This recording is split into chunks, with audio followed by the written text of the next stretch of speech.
Vou puxar então esse assunto. A Bolsa de Valores até perdeu parte do fôlego aqui no Brasil, fôlego de alta, né, depois da divulgação da ata do Banco Central norte-americano, mas continuou em alta, apoiada pela recuperação da Petrobras, que acelerou hoje no começo da tarde, depois da agência Bloomberg publicar uma notícia em que o Jean Paul Prats, senador do PT, escolhido por Lula para comandar a Petrobras, disse que a estatal vai revisar a fórmula como calcula a necessidade de reajustes de preços, mas que eles vão continuar em linha com os praticados internacionalmente. Prats ainda disse que o governo não vai fazer nenhuma intervenção direta no mercado definindo preços, Mariana, algo que vinha sendo aí levantado, essa possibilidade, não é, sobre a paridade internacional.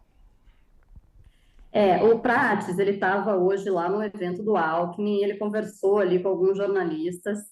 e é claro que ele tem evitado dar declarações justamente porque nesse momento qualquer declaração, ele é indicado à presidência da Petrobras e está passando por todo aquele processo, vai passar por todo aquele processo de elegibilidade, tem que passar pelo conselho de administração, por comitês, vai ter a vida dele ali devassada. Então, ele está evitando dar muitas declarações. Mas, como na semana passada ele tinha dado uma declaração de política de preço que não tinha sido muito bem recebida, hoje, por outro lado, ele foi mais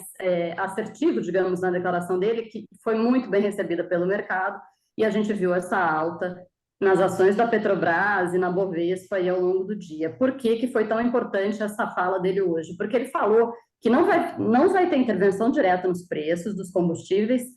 e nem uma desvinculação dos preços internacionais. Aí a gente parte para um outro raciocínio, que ele fala que não vai ter uma desvinculação, que é o PPI, que a gente sempre fala, o preço de paridade internacional, mas ele fala que vai ter uma, eles vão estar vinculados internacionalmente de alguma forma. Aí é claro que ele não fala com todas as letras, mas a gente pode entender que me parece, o raciocínio que eu estou tendo, depois eu quero até ouvir o Thales para ver se ele também tem esse mesmo raciocínio, de que pode haver um fatiamento ali dos preços para que haja, para que eles sejam considerados os preços domésticos, por exemplo, uma produção de diesel, e o Jean Paul Prats até usa esse exemplo, você está produzindo diesel em Duque de Caxias, não faz sentido você colocar esse preço desse diesel que está sendo produzido ali em Duque de Caxias com o preço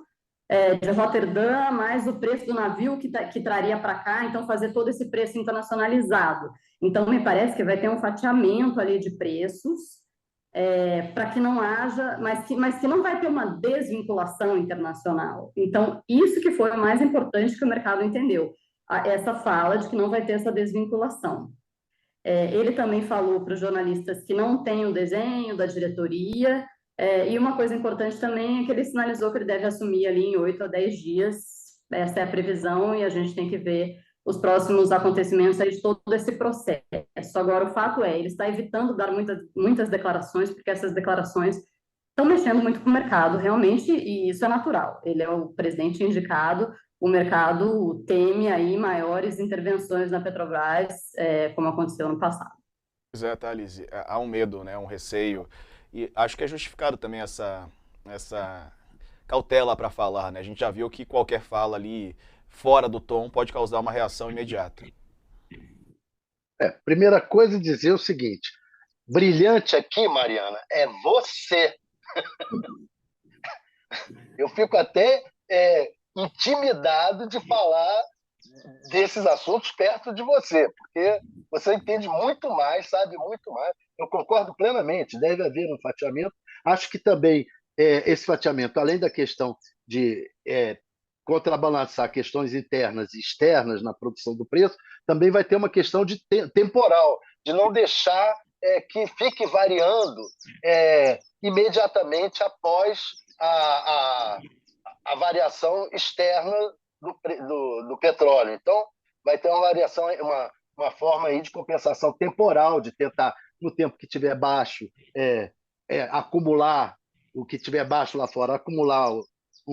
uma gordura maior, e quando aumentar lá, essa gordura poder ser queimada. Quer dizer, vai ter, eu acho que vão ser mecanismos assim, misturando essas coisas todas, para tentar não fazer uma coisa tão direta como foi feita antes, e como também,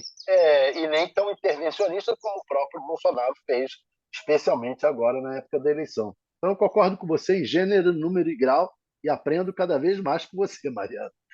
Obrigada. É, A gente tem a questão também da conta de estabilização, né, que é uma dúvida aí que eu tenho, acredito, e os operadores de mercado também, porque o Jean Paul foi relator do projeto do 1472, né, do projeto que estava toda aquela discussão da alta do preço dos combustíveis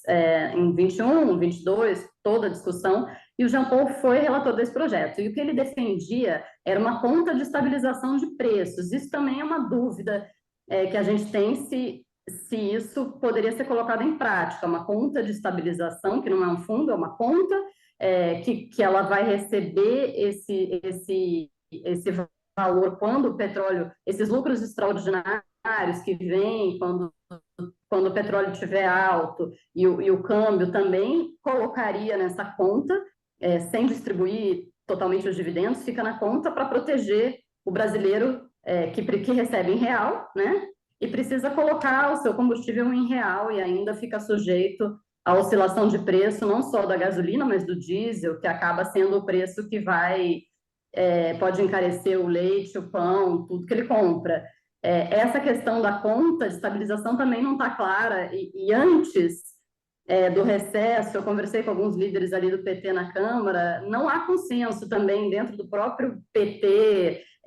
se essa conta seria o ideal. E na época dessa discussão do Senado, do 1472, também alguns senadores eram contrários, porque eles achavam que você não tinha que colocar esse dinheiro numa conta, porque esse dinheiro que entra na Petrobras acaba sendo que entra na Petrobras e que vai para o acionista majoritário, que é o governo, esse dinheiro acaba sendo usado para outras coisas, como dívida interna, enfim, o cobertor é curto e precisa resolver uma série de coisas. Agora, também uma coisa que eu acho importante pontuar é que um desses líderes me falou, lá em dezembro, que o PPI, o preço de paridade internacional, a questão de preços da Petrobras, é o maior abacaxi desse governo. Não sei se é o maior abacaxi, mas que é um abacaxi realmente